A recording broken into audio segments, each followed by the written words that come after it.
Hi, welcome everybody. I'm so glad we can finally do this program. It's been a long time coming. But before we start, I would like to thank Molly Kinberg for making these grants possible. Thank you so much, Molly. As you know, in March 2020, when Ian and Grace submitted these applications, things were different and we had no idea what was coming for the next 2 years. But as you can imagine, they had to change some of their plans and things morphed and postponed and got modified and finally shaped themselves into something else. So I'm looking forward today to hearing what inspired them to apply, what became of their proposals, and hopefully some of what they've written. And then we'll open things up for questions after they talk. Please feel free to use the YouTube chat to ask questions along the way. So Grace's application started with these words. Sometimes parents tell you old stories, often the same stories spaced a few weeks apart. But sometimes one new story opens the door to dozens of others. Grace went on to explain she wished to go to Moscow to gather experiences for a screenplay she would write, partially about the time her parents lived there in 1996. But this story definitely opened the door to many others. Grace, would you mind talking a little bit about your story? Not at all. Thanks so much. That's such a sweet intro, Mingo. And thanks to, if Molly's watching or will watch this later, we're so lucky to have people like you to support students and now former students, I guess, like us. But I had heard of the Heled Grant. I think so. I applied when I was a junior, but I'd heard of it when I was a sophomore and a freshman, and knew that there were a ton of really amazing opportunities for students at Penn, but particularly through the Writers' House. And I think kind of going into that year, I thought I'm going to apply for as much as I can and see what sticks, because if you don't try, right, you kill your chances right then and there. So I applied for a bunch of funding and opportunities that year, but the one that I was the most excited about was, of course, the Heled Grant through the Kelley Writers' House, and because I had this idea to travel somewhere that I probably wouldn't have traveled otherwise, and I knew that from sort of these stories that I had heard from my parents at the beginning of quarantine, because we were spending so much time together, but also before that, about their experience in Russia in the summer of 1996.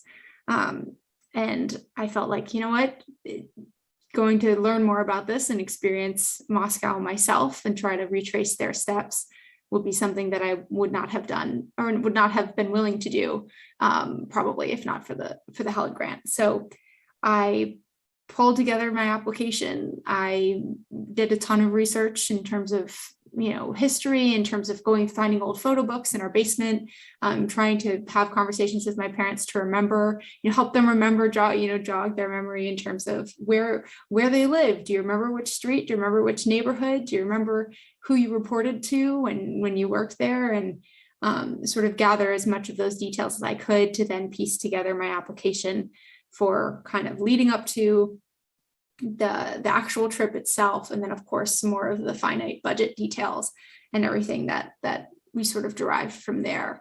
I'm glad they liked it because I didn't know how it was. I'd never really done anything like this before, but I think my enthusiasm for the project hopefully came through. So that was kind of what I was chasing when I first came into this Heled Grant process. And for a number of reasons, many things have changed since then. And today being a weird day to be talking about Russia. But I think for a number of reasons, when we said, oh, we'll do the trip in the spring, we'll do the trip in the summer, we'll do the trip maybe in the winter, Ian's nodding like, yeah, I remember those conversations.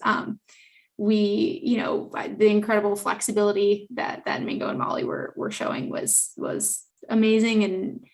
But just, I guess, for external reasons and, with COVID and with some increasing political turmoil in Russia, we decided that wasn't the way to go. So then the following spring, almost a year later in 2021, I had a conversation with Mingo and we decided Russia wasn't the way to go, but maybe there was something else. And so at that time, I had applied for grad school to do a 1-year producing program in the UK. And that's where I anticipated being the following August. So we agreed, okay, that could be a really great way for us to shape a new narrative, a new story, find something in London or in the broader Europe to sort of to talk about there. So I guess at that point, I just realized I have my visual aids here and I waited too long to pull them up, but I'll never too late. So basically what ended up happening then was I was brainstorming lots of ideas, coming up with places that I wouldn't have gone otherwise, things that I wanted to research.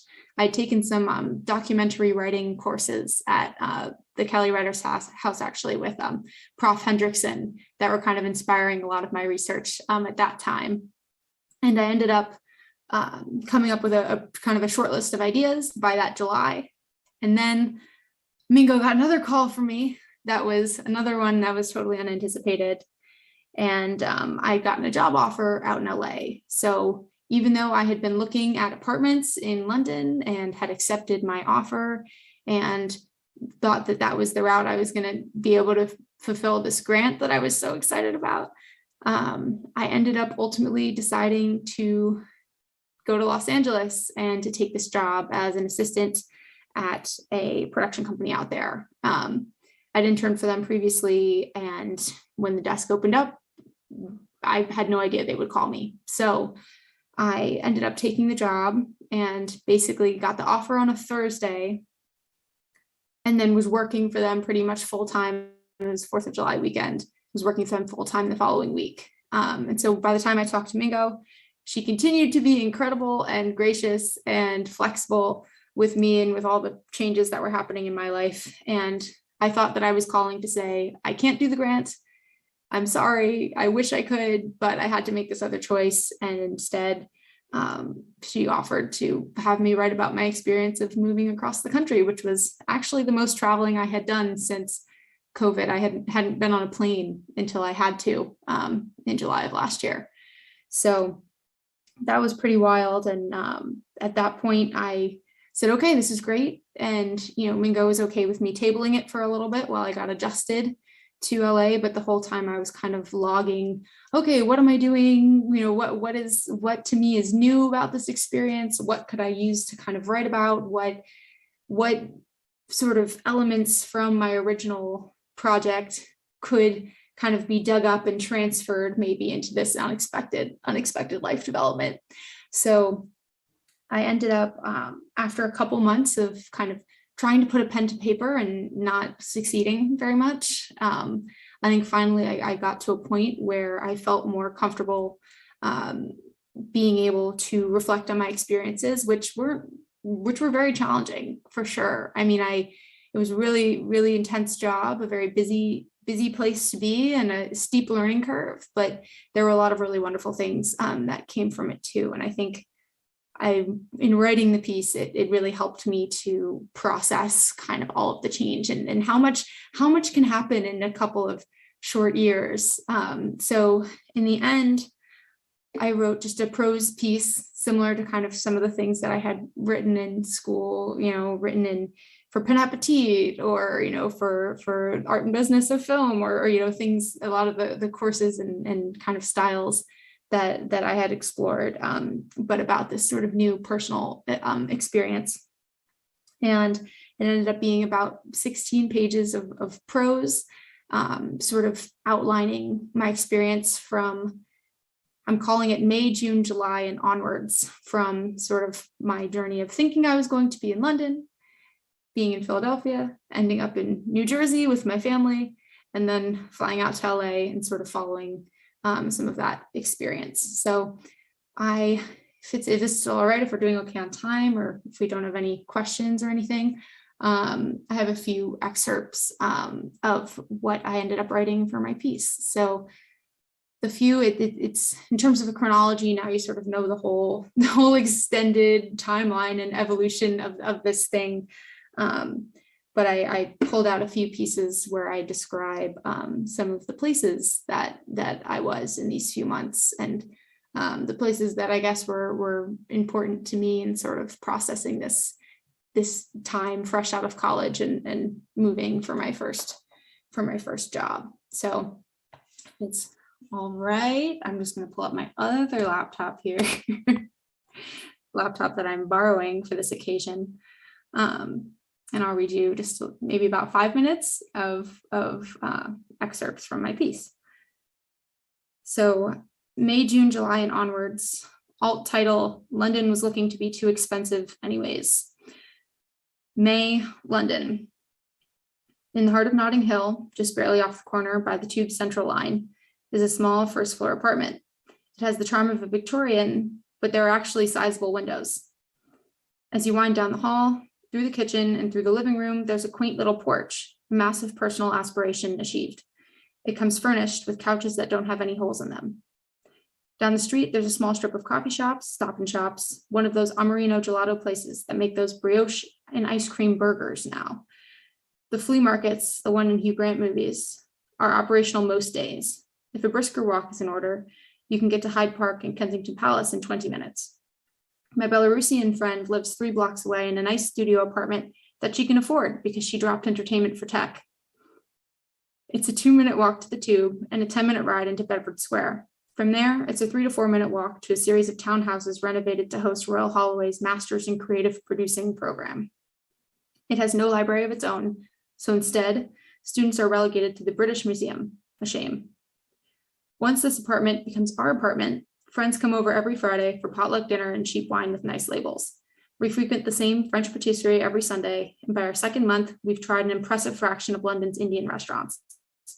At least that's what I imagine it would have been like. I've never been to these places. May, Philadelphia.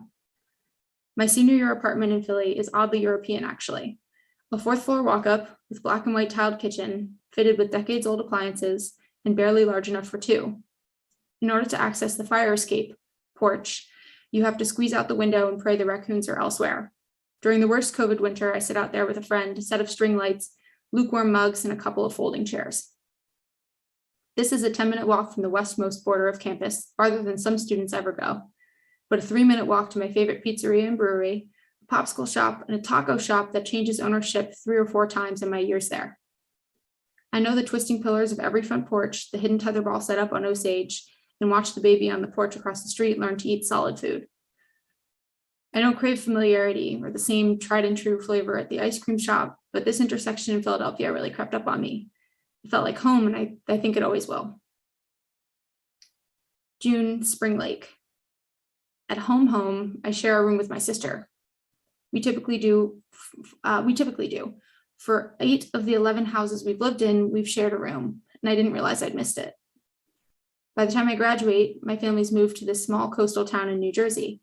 It's beautiful. We know no one, but this time the neighbors bring us assorted scones. The house is quaint with a front porch that barely fits the 6 of us and a driveway that requires much creativity. My boyfriend Juan pushes our space capacity just over the edge, so we keep a stool outside too. Our street is cut off by the regional rail, whose train whistles render conversations arrhythmic at best. A couple of barren window boxes rest on the front of the house, as well as some hefty ceramic planters, also empty for now, that Mom has lugged from house to house to house. During the week, I babysit 2 5- and 7-year-old boys and make more money per hour than I can expect to make in my first 5 years in Hollywood. They're sweet and creative and pick the cheese off their pizza. This first month goes by with ease. July, Avalon. My face is puffy and I haven't slept well in the 36 hours since I received that text. So this is jumping forward a little bit. But my dad's family is expecting us down the shore for the 4th. This house is the closest thing to home. My pop bought it in the 70s. Over the past couple years, it's been shacked by McMansions on either side. But for us, not much has changed. We still end up with sand on the bottoms of our feet, no matter how much we vacuum, and the yard is filled with the same pebbles the grandkids have been raking smooth for decades. In an otherwise bare garden, there's a stone sculpture of a small boy reading a book with his legs crossed. It's a tribute to my Uncle Tommy, who passed away on July 4th before I was born. It erodes away a bit more with each passing year, but it will never go away. One of the only things that has changed is the porch. which has been sanded and repainted to prevent the foot splinters that plagued us in the 90s, when we'd pray that Dad could get them out before Pop took the tweezers himself. Because we aren't from Baltimore or Dallas, we Scranton Leahys usually dread these trips, especially when my sister and I were in high school and our same age cousins would sneak beers to impress the older ones. By this time, what worries me is rehashing the news of our new job, or of the new job, over and over again, especially when the tears have made a home just a hair behind my eyelids. And so it begins in those Maryland and Texas accents. Gracie girl, we heard the news. Wow, you know, your Uncle Robert lived in LA for a couple years and we thought we'd never get him back. So if you're going to LA, what is Juan doing? Wow, you have a second cousin out there, I think.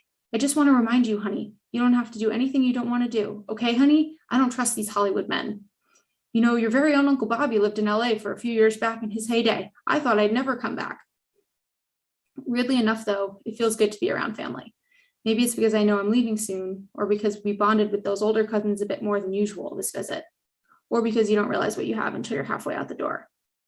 On the porch that night, everyone is quiet in the near dark as the fireworks burst across the neighbor's 2 tall trees, for which Pop will give them hell later. And I take a deep breath, saying goodbye for now.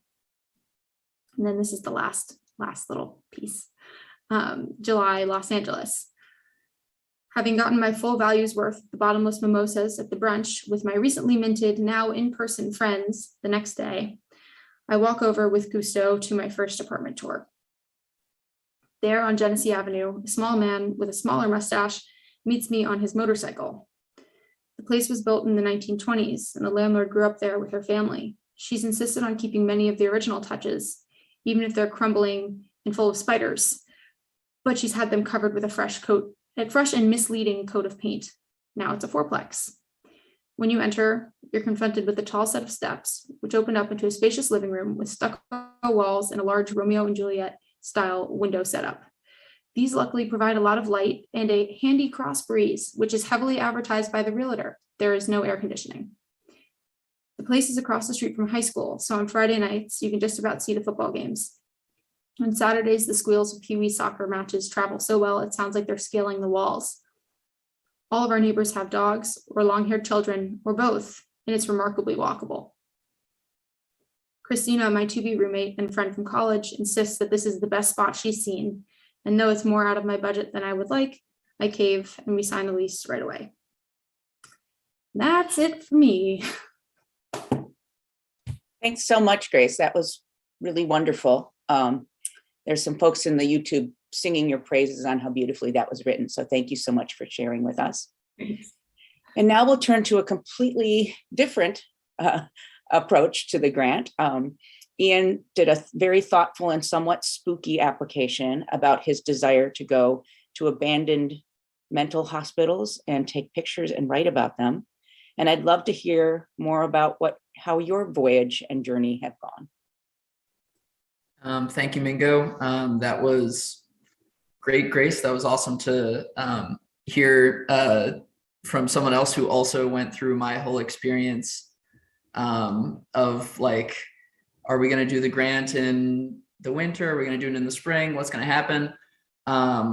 Yeah, but I was really happy to have actually gotten to do the grant after I'd already graduated. I thought it was too late. I thought I was like out the door. There was no way it was going to happen. And Mingo emailed me or called me and was like, do you still want to do it? Well, let me talk a little bit about my proposal. So originally I knew I wanted to do the Heled travel grant like probably months before I applied, because I was at the writer's house and I saw the previous winner's event much like this. It was, I don't remember her name, but she went to Japan and traveled in the footsteps of a famous poet and wrote poetry. And it was just the coolest thing I had ever heard of. I was like, I want to do this for something. I don't know what I want to do, but I know I want to do this. So I was thinking of ideas for the winter of my junior year to do it in the summer after that, before the whole COVID thing had happened. And I had a bunch of different ideas. I had one idea that I really enjoyed, of also going to Russia and traveling on the Trans-Siberian Railway, writing a story about that. But when it came to application time in March, I realized that if I applied with that, it would not be so feasible.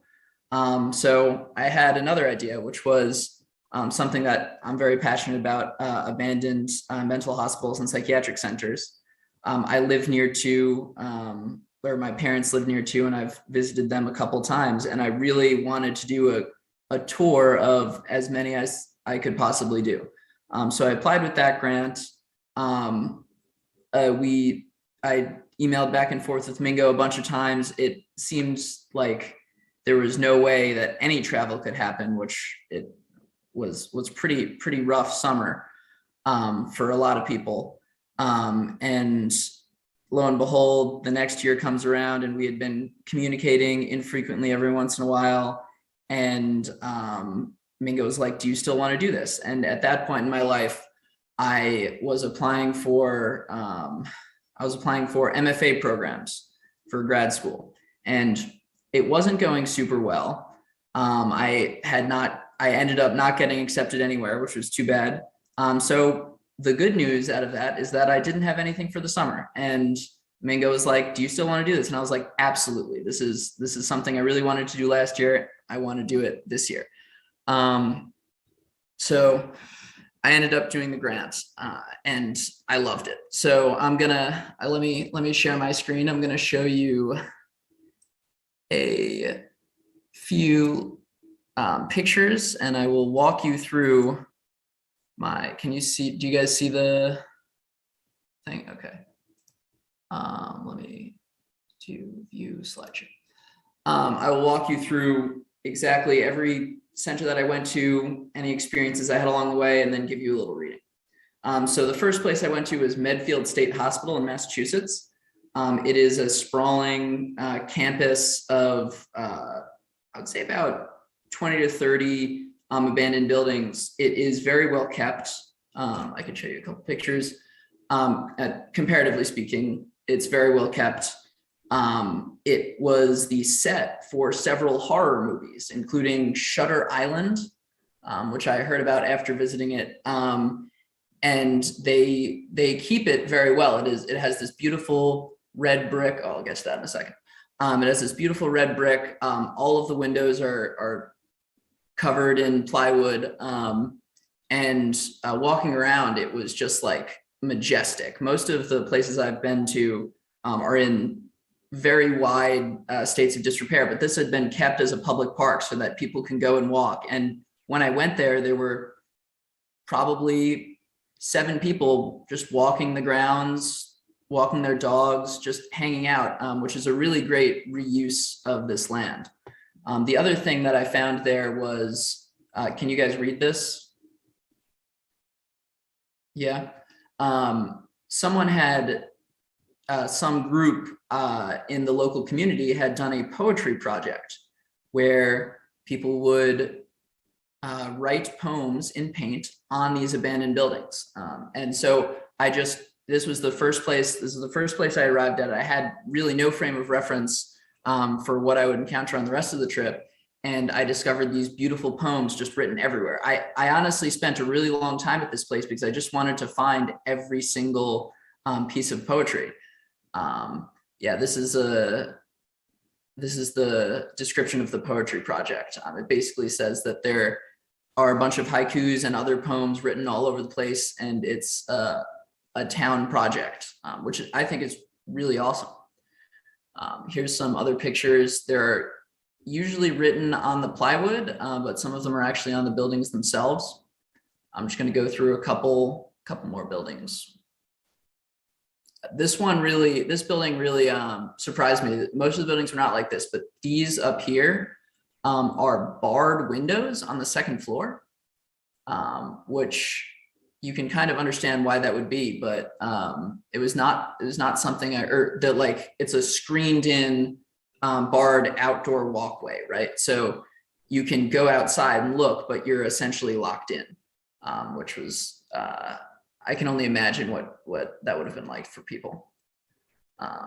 There was a whole row of houses here where they were clearly like doctors' houses, but they had been condemned at the same time and abandoned at the same time, which I found really interesting because they seemed to be in a lot better repair than the actual campus itself and seemed to be fairly livable, but they were abandoned.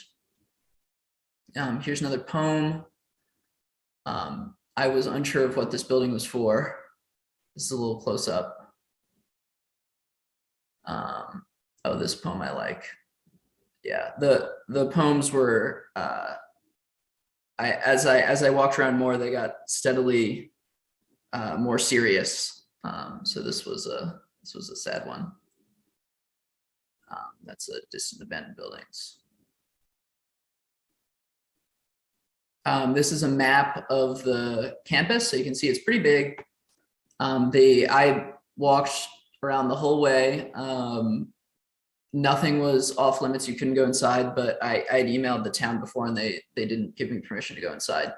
But it was a sprawling campus. It was pretty large and it was very exciting to go as the first place I went to. My phone actually almost died as I was taking pictures. I had to come back later.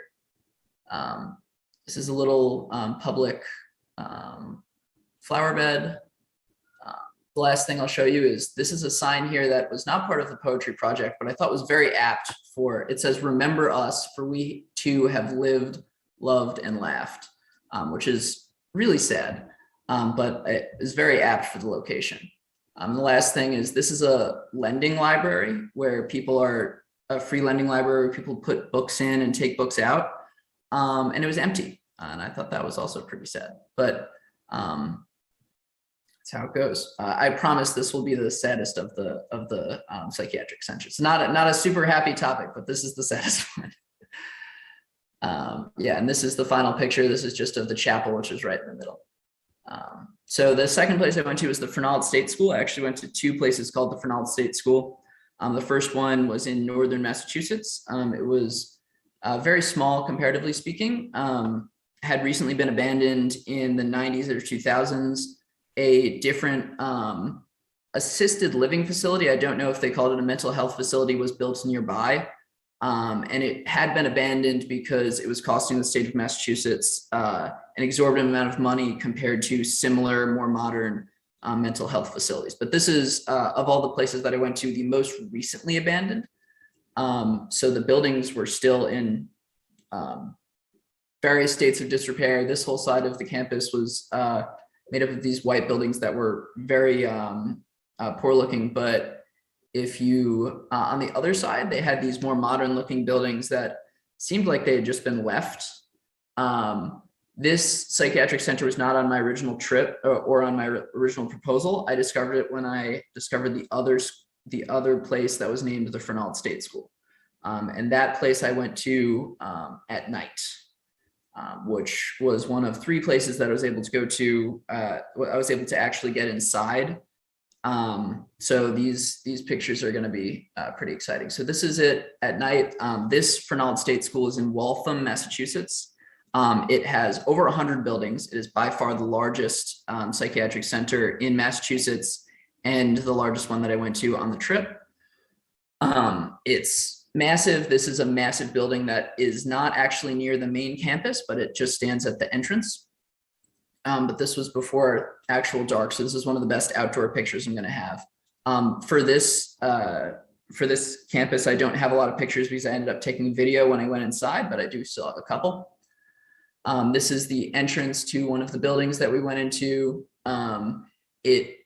We approached it and the door was already open, which was a little surprising, but that happens sometimes. This is the inside. So you'll find that in a lot of these psychiatric centers, it seems like they were just abandoned and just left as is. A lot of times you'll find papers scattered around, you'll find desks scattered around. There was no concrete, let's take everything out. And that is true of this place as well. So yeah, just a couple more pictures. This is a street light that is up. There was a road going through the whole main campus that you could travel on. So this is a nice distant picture of it. Yeah, that's another building. So the next place, then I traveled out of Massachusetts into New York. My original plan was to go to the Willard Institute in New York. the Rolling Hills Asylum and the Hotel Henri, and then Letchworth Village. I ended up going to another asylum as well on the way, and that was because the Willard Institute, I discovered I was unable to contact anyone beforehand for this place. And when I went there, I discovered it was on, and the reason for that, it was on New York State grounds and adjacent to a federal state penitentiary.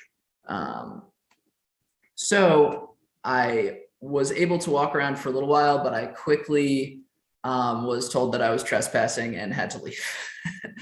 So that was disappointing, but I ended up going to another place later that day. And it wasn't, I did not get a lot of good pictures because of that, but it was a bunch of red brick buildings. They were in relatively poor disrepair. I did not go inside any of the buildings because, not legal, so I did not. So then that afternoon I went to Hillcrest because we had a lot of extra time. It was an asylum that there are asylums in a lot, or there are abandoned mental institutions in a lot of different areas across the country. And this was one that I just found by looking around online. And it is about the same size as Medfield, but in much worse repair. It has 3 very large buildings on one side, and then it has a bunch of smaller buildings on the other side. This is one thing I found notable about Hillcrest. There were probably 35 abandoned cars and buses. And I went to the main office of the closest actual town building, but I couldn't find anyone who was able to talk to me about why they were left there. But I found that very interesting. So this is just one of them. Yeah, this is one of the bigger buildings. Yeah, so this was a very cool asylum, but I did not spend a lot of time there as I had no prep work, so I wasn't about to go inside or anything. The Rolling Hills Asylum was perhaps one of the most interesting places I went to. The asylum is owned and operated by a group that holds ghost tours every weekend. So I was able to pay for and get a ghost tour, a public ghost tour, which was very interesting in and of itself. I don't have a lot of pictures of this place, but I can tell you a little bit about it as I go through the pictures I do have. This is the entrance. The ghost tour happened, we started at 7 p.m. It lasted until 11 or midnight. And what surprised me most was how many people were on the ghost tour. There were probably 35 or 40 people going into this building. And of all the asylums I went to, this was the smallest. So in what you would imagine as a ghost tour, they hire it out to private companies that are actual ghost hunters of that kind. I was surprised by how packed it was. Every single room in the place was filled with people kind of ambling in and ambling out. And honestly, the most interesting thing about this asylum was just looking for any sign of anything and watching all the people. I had a lot of fun people watching on this one. And they also did up the asylum, which I thought was a little in poor taste. They set up the asylum with as many spooky things as they could, right? So they had a left out book. They put in this picture of Santa, right? It's crazy. So this is in the basement. They set up chairs sitting around. They gave us a whole introduction about how about all the different ghosts in the asylum. I'm not even sure what this is for, but it was certainly not used while the place was in action. Yeah, just tons of stuff, but it was really interesting to walk around in, and honestly very inspiring for a really cool story. The story what I ended up deciding to do is I did stories based off of the different places, and the story for this one was a murder mystery at a ghost tour of a haunted asylum. Right, which is a really funny thing because you're threading this line of the people who are running the thing as to how much are you going to be believing in the supernatural and how much are you going to be like, what is going on with the actual people here, right? And it's a great setting for a ghost story, for a murder mystery, because you have a bunch of people who don't know each other very well in an enclosed space for a set period of time, which is all the elements you need, and a unique setting, I think. Yeah, this was a very creepy hallway. It's in the basement. It leads to an annex that was essentially by itself. This is that annex. So it's done up pretty as creepily as possible, I would say. Yeah, the place was really interesting. The last place on the main trip was the Hotel Henri in Buffalo, New York. I was unable to get inside. I have been inside before because it actually is a hotel. So it was an abandoned psychiatric center, and a hotel company bought it and converted half of it into a hotel. And then COVID hit and the hotel subsequently went out of business, or is not operational. So this is one of the most interesting things I've ever heard of happening to any building, right? Like this is straight out of a Stephen King novel, but in real life, right? And the Hotel Henri, it's massive. It is, of every asylum I went to, the one that I went to at night in Waltham was the largest, but this had the biggest single building. It was gigantic. It was one of the largest buildings I've ever seen. I wish I could give a good scale to it, but the best scale I can give is that when I was trying to take pictures of it, I could not get a full half of the building in my view because there were two wings, right? There was one wing that they were both separate wings. One of the wings had already been renovated and used as a hotel. The other was still fully abandoned. Like they hadn't done no work on it. They were planning to, and then COVID hit, right? I couldn't even get a full picture of a full wing. So this is about a quarter of a wing. This is the farthest edge of it. Yeah, actually this was in the trip itself, I would say that I got pretty poor weather, but this day particularly was a ton of rain, and I was driving into Buffalo after the ghost tour at about midnight, and it was torrentially downpouring. I could see probably 15 feet in front of me. So that was an interesting time just for being a person on a road trip, right? But I did get into Buffalo okay, and I got to see this amazing asylum. So this is the same side of the wing. This is about a quarter of it. Over here is the connection to the main center, and this is the farthest out section of it. This is an annex building. This is not connected to the main campus. This is from the center of the hotel. So the main entrance, which connects both wings, this is like the main center. So when it was an operational hotel, you would go in here and you'd only go to the left side because that's where like the actual hotel was, and to the right was all off limits. And the reason I knew about this place is because I'd visited, my uncle lives in Buffalo, and I had visited him, and he had told me about it. So I had been when it was still a hotel. This is again from, I'm trying to remember. This is from, so if you look through this right here, that over there is the entrance that we were just standing at in the previous picture. This is the connector to one of the two wings, right? So it's symmetrical on both sides. This is the like area where you'd go to one wing. I think I have one picture here of this is probably the best picture I have for the scale of the place. So over here is closer to the center, right? And on this side is the farthest out. So this is about as much as I could get of one half of the building. This is all one gigantic building. It was designed, there were many different types of psychiatric center designs that I looked into before going on this trip. I don't remember the name of this, but I don't remember the name of this design, but before they implemented the cottage design, which was a bunch of smaller houses trying to emulate a village, they designed psychiatric centers as one massive building, almost kind of like a prison. Like they had shared very similar designs.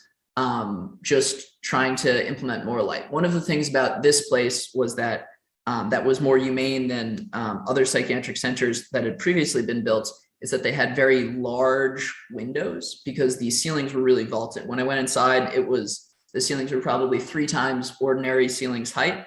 And they had these giant windows that you'd see almost in a church that let in a ton of light at the right time, which was innovative at the time. Before that, it was just, it wasn't as good. So the last place I went to is Letchworth Village. That's in Rockland County, New York, which is where I'm originally from. I've been before. I've been probably like 3 or 4 times now at this point, but these are some pictures from the most recent time I went, which was directly after this trip when I returned home. So this is a picture. Letchworth Village it's a cottage system. It has probably, I would say, 25 buildings in various states of repair. It's definitely one of the worst kept of the psychiatric centers that I went to. I'm going to go through a couple buildings right now. So this is one. There's graffiti all over this place. There's graffiti on most of the interiors and exteriors of these places. Probably the only one that was different was Medfield State Hospital, which was the one with like the poetry project, and then had been used used for a variety of movie sets, but everything else. And the Hotel Henri didn't have anything, but everything else had a ton of graffiti. So this is I thought this was a pretty artsy picture because it has the no trespassing sign, but it is clearly trespassed upon. And I did not like go in and open these doors. This was just how they were. So yeah, and this is the inside of one of the buildings. This is the inside of the largest building, still more safe to go in. And there's tons of graffiti. So this was just left there. I think that after having been inside a couple of these, I think that people who go in and, spray graffiti everywhere also like to manipulate the furniture that is left in as creepy a way as possible as to scare future people who go there. Yeah, and this is the last photo that I have. So that was my trip. Do I have time for a short reading? I don't. Absolutely. Okay, cool. Yeah, sorry I took so long with that. Yeah, it was really tremendous to go on. I've always enjoyed going to places like this and abandoned places and seeing what people would just leave behind randomly. But this made me think about it in a whole different way, because before I had only been to very isolated places. I'd been to Letchworth Village, I'd been to Rockland Psych, I'd been to a couple buildings in my town. But seeing like the wide variety of places where people had to exist for huge swaths of their life. When I went on this trip, actually, my grandma told me that her brother had been put away when he was like 20 at Rockland Psych, which is very close to where I live, for the rest of his life. And they visited him every once in a while, and eventually he died and the place shut down. And yeah, it makes you really think about what it would be like. So the question, there are a couple questions. Did my experiences give me any escape room inspiration? No, I have not built an escape room in a while. So that is not true. Dreams. I don't usually remember my dreams recently, so I can't say that for sure. And then stats. Are there any stats to show that psych centers are more likely to be abandoned than any other types of buildings? I don't have any statistics on that. I suspect it to be true, but I don't have any verifiable evidence of that. And yes, they are the most interesting stories. That's why I went on that's why this was the thing that I chose. All right, let me quickly give my reading. I'm gonna stop share. Thank you guys for sitting with my tour down memory lane. It really brings back a lot of memories. So this story, I'm going to read about a page of it. This story is so I wrote stories based on most of the Most of the places that I visited, not all of them. Hillcrest did not get a story. That's why I talked about it the least. This is based off of Medfield State Hospital, the one with the poetry project and the really nice brick buildings and those really well kept. And it is called Dog Walking. So I will read quickly. So this is Dog Walking. Today, there was no sun. Instead, a layer of clouds secreted a dull white light uniformly onto the town of Medfield. The hospital campus, set some distance to the north of the town itself, was differentiated only by light rain regularly drizzling onto the red brick buildings. It was enough to give the impression of rain, but not enough for any of the several dog walkers to have or even desire an umbrella. In the depths of summer, the weather was a welcome respite in every way, except perhaps in the absence of a friendly sky. In the half-light of the afternoon, the grass darkened and the ubiquitous red brick lost its brilliant blue contrast. On wet days such as these, all of the regular dog walkers were reminded that their beautiful surroundings were just a collection of abandoned buildings preserved by a collection of plywood slabs preventing all entry.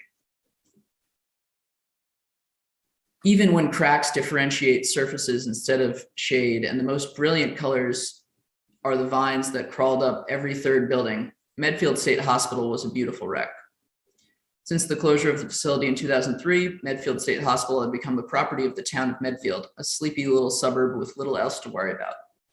The town parks department affixed red plywood slabs over every orifice of the sprawling campus, preventing hooligans from entering the buildings. The grass was manicured regularly. There was a parking lot for daylight visitors and a map detailing the previous occupations of each building. Police patrolled the campus after sunset to maintain the unlikely dearth of graffiti. Because of its sleepy little suburb, the campus was well preserved compared to peer institutions. It was as respectable as an abandoned psychiatric center could be, exactly as the town of Medfield desired. Laura and Pericles ambled along the main quad of the abandoned campus. Pericles was so named because he habitually made more noise than any other creature Laura had ever known. Laura imagined that the historical Pericles was much the same. Laura was so named because her father wished for a lawyer. She achieved that much, but these days Laura wondered why her middle name wasn't Mary, because it seemed as though her father had a new priority now that the first one had been so readily achieved. Laura did a good job keeping those thoughts from her mind. Her father lived in Springfield on the other side of the state, and aside from their infrequent phone calls, she had all but escaped his orbit many years ago when she moved to Medfield. Pericles helped by providing another, less serious worry. Their surroundings presented an even more fulfilling distraction. Laura and Pericles both enjoyed the scenery in their own ways. Laura liked imagining the lives of those unfortunate enough to have been left to rot here. She particularly liked the few buildings which were covered in bars and fencing, even on the second story, because she liked to wonder what would drive humans to treat their fellow humans so. Pericles conversely loved to amble on about the grass, running over small plants and rummaging through the clean foliage. He wasn't impatient when Laura would stop and stare at certain buildings. It often gave him the opportunity to smell for other walkers, which he would always announce with his high-pitched barks. Pericles and Laura had been walking for a few minutes, lazily progressing over the slick asphalt, when Laura noticed cleanly written words in pale white paint on an adjacent building. Laura squinted her eyes. She approached the exterior wall of the building, leaving the asphalt path for manicured grass. It read, "Remember us too, for we too have lived, loved, and laughed. MR." And that's the end of that excerpt. So. Wow, thank you both so much. Really cool projects, but also beautiful writing. Really appreciate you sharing that with us. Just a little bit of housekeeping. I want to make sure that people are aware that the grant will be offered this year, the Terry B. Heled Travel Grant, and applications are due by March 20th. So please do apply. It's open to any Penn undergraduate student. So think of some cool projects, and hopefully it won't take us 2 years to complete them. And let's see, we don't have any questions in the chat currently, but I guess I have a question for Ian, how did you find all these places?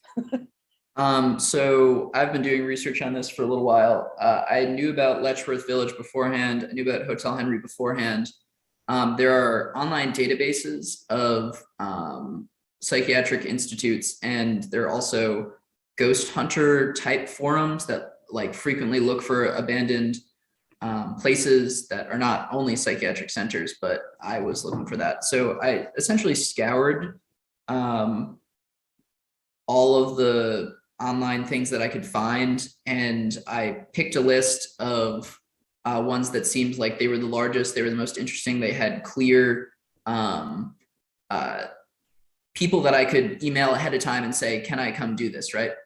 And those were Medfield State, Fernald State School, Hotel Henri, which is very popular. And I really wanted to go see the one next to the prison. I can't remember the name of it now. It's Willard. Yeah, it's in the town of Willard. So the Willard Institute. The other ones that I went to, which were Hillcrest and Rolling Hills. Rolling Hills, I discovered, I have no idea. I don't remember how I discovered it, but it was a really great find. That was the one with the ghost tour. And Hillcrest, I discovered an online database of abandoned psychiatric centers in New York. And this was only after I had started the trip, so I didn't have that beforehand, but that was when I had a lot of extra time because I was kicked off the Willard Institute.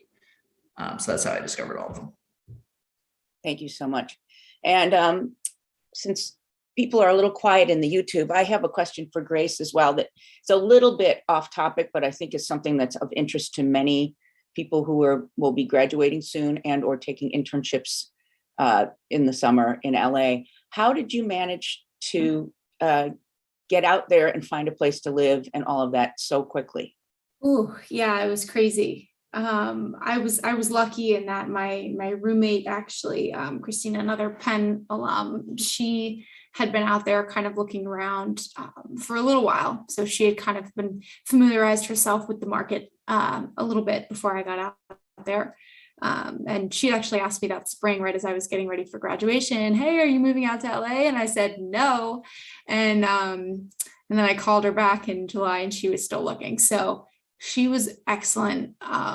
And I really lucked out in that she was able to kind of visit apartments and I would find them all online from the East Coast and send her the listings and she'd make the appointments and check them out. So it was a crazy kind of quick housing experience. But I flew in on a Saturday. And then it was that Sunday that we went and saw 12 different places. And it was very quick and crazy, but definitely the Penn network in LA has been incredibly kind to me in terms of, finding the housing. And we actually, I think, probably got the apartment because our landlord's daughter went to Penn like maybe 20, 25 years ago. And so it's funny. It's I feel like the network is tight enough that people really do kind of help and look out for you. So like that's the living situation. And then in terms of kind of the job and internship, it was really just meeting as many people as I could while I was an undergrad and not being afraid to reach out because anybody will talk to a student, I think. And kind of trying to maintain those connections and then that kind of was one person, an assistant that I met through the Quaker Net maybe 3 years ago that kind of kicked me off on my first job. And it was all sort of a stone's throw away from there. Thank you so much. And Ian, in 2 minutes or less, tell us about your career at a game company. Oh, yes. So I work I'm actually here now. I work for a board game publishing company in Manchester, New Hampshire. It's called Tabletop Tycoon. We're a relatively small company. There's like 12 people, and we publish board games. So you probably wouldn't have heard of many of them. They're more in the hobbyist world than in like the public sphere. But the two things you might know are we publish Everdell, which is our most popular game. So that you could have heard of. And also you wouldn't have heard of these games, but we have the license to the Princess Bride board games. So we have a bunch of games about Princess Bride, and I will say I kind of thought it was like just a gimmick because it was Princess Bride, but I've played them now and they're pretty fun. So yeah. All right. Well, thank you so much for your time. I want to thank Molly Kinberg again for her support of this wonderful grant. I hope that we'll see some of you that are watching apply. And thank you both for Zooming in today to share your experiences with us. And I'm so thrilled we finally got to do this. So thank you, everyone. Thanks for those folks in the YouTube for coming. And everybody have a great day. Thanks, Mingo. Thanks, Molly. Thank you.